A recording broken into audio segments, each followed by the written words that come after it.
بدو آیا، کہنے لگا اے محمد، آپ نے کہا لبیک۔ آپ بدتمیزی کے جواب ہمیشہ محبت سے دیتے تھے۔ آپ نے کہا لبیک۔ کہنے لگا تین باتیں سمجھ میں نہیں آتی تمہاری۔ آپ نے کہا کیا؟ کہا تم کہتے ہو ہم باپ دادے کا دین چھوڑ کر تیرے دین پر آئیں گے، ہم کیوں چھوڑیں گے؟ اچھا اور؟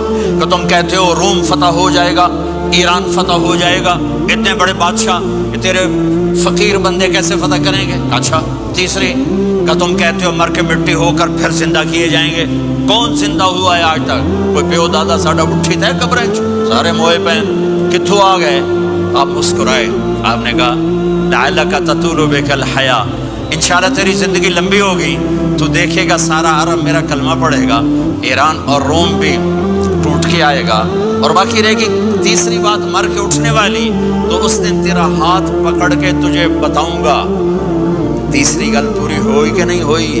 وہ کہنے لگا میں نہ مانوں، بڑا کوئی تکڑا ہے، واپس ہی ٹر گیا۔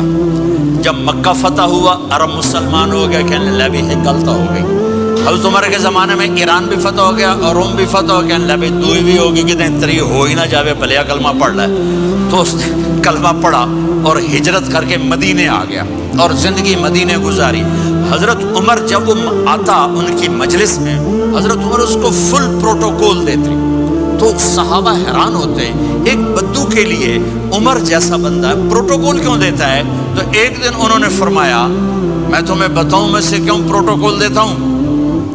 میں اس مجلس میں تھا جس میں یہ آیا تھا، اور اللہ کے نبی نے اسے فرمایا تھا قیامت کے دن تیرا ہاتھ پکڑ کے تجھے یاد دلاؤں گا کہ موت کے بعد زندگی ہے کہ نہیں، اور قیامت کے دن جس کا